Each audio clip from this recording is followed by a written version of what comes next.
So it's not lost on me that all that stands between you and an infusion of culture and alcohol at the art museum is me, and all that stands between you and bed, for those who have traveled very far, is me. So I will try to be brief and to the point on this last session for today. But the Gates Foundation may not be so well known for its work in HIV treatment, and this is true because our primary focus for a long time and our primary focus today remains HIV prevention. However, a very prescient program officer a number of years ago initiated an initiative around treatment optimization at the Gates Foundation, which has taken fuller form over the last several years. And so that's what I'd like to talk about a bit today. The treatment optimization framework, and this is really a subset, if you will, of activities that WHO and UNAIDS calls Treatment 2.0, is really conceived within this context of combination prevention and treatment. The constrained funding environment, particularly at the current loaded spend, doesn't permit treatment for all of those who currently are in need of treatment, and certainly doesn't permit us to expand treatment to others. Treatment will be and will remain at the center of HIV prevention efforts, and it's our view, despite the amount of treatment, this will never obviate the need for primary prevention modalities. And so our work as a funding agency and a philanthropic organization is really geared to support these multiple aspects of HIV prevention, including treatment. Further, in the optimization framework, the costs of care have fallen. You saw that last night in Eric Goosby's presentation and John Blanford and Kate Conliffe today. Yet we need to achieve additional efficiencies to permit the expansion of care. It's obvious but necessary to state that this has to be done without any compromise in the quality of care. And even the definition of quality of care is one that needs greater clarity and needs to be measured in the field. So again, just driving towards efficiency, the cheapest care isn't necessarily adequate care. We need to balance the cost and quality. And the whole focus of our Gates Foundation investment in treatment optimization is intended to generate evidence to inform policy. And this is normative policy and regulatory, and that will be decided in country by ministries of health and finance. We have no particular policy agenda of our own. Our job here is perceived as being policy agnostic and generating the data that will inform others who have to make those decisions. So the first version of treatment optimization is the one on this and the next slide, and that's the one that we're currently operating with. At the heart of this effort was an evaluation of the costs of care. And this is a slightly different representation of a slide that came from Kate Conliffe's and Chai's work. And here looking at the 5 countries and breaking down the costs of care by the various categories, antiretrovirals, personnel, laboratory, and other categories. And what you can see is the rough division of costs of care, with ARVs occupying about 50%. It varies somewhat. HR costs, the next largest category. What I think this exercise helped inform us of was that task shifting, which was something we all thought could generate cost savings, has in many cases already occurred. It has occurred in the developing world. That's not to say it can't be further optimized, but much of that has already occurred. If you look in Malawi and you look at the green portion, which from my line of sight here doesn't project particularly well, that's laboratories, and it's a very small portion of the total cost of care in Malawi. What's not clear with that, and this does not mean to impute lesser quality, what's not clear is whether that's an adequate amount of laboratory spend.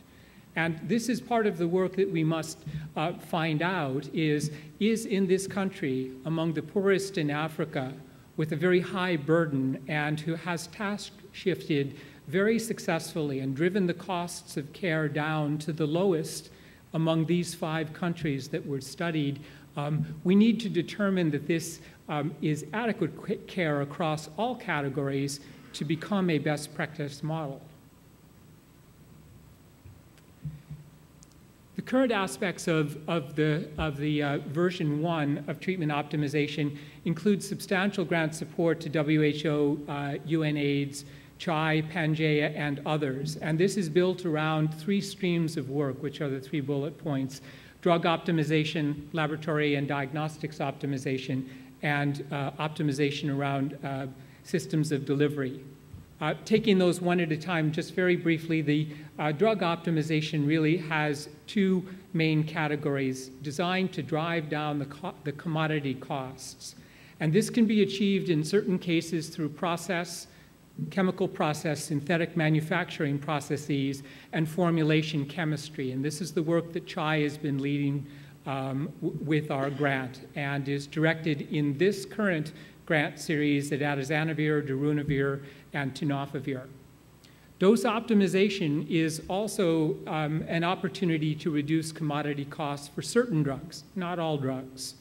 The decision of whether a lower than approved dose of a drug could be equally effective, cost less, and in some cases be less toxic, is one that requires a good deal of scientific equipoise and has been the subject of a major convening held in 2010 by CHAI and Johns Hopkins. And a series of drugs were identified that, for which there was data that suggested that lesser than the approved doses might be equally effective.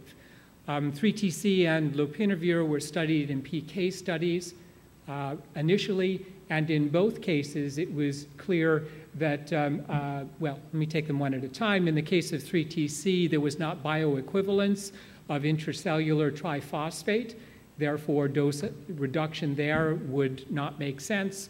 And in the case of lopinavir, ritonavir, you could use lower doses of lopinavir to achieve adequate therapeutic levels, but it would require an additional 100 milligrams of ritonavir, and that was not felt to be a viable option.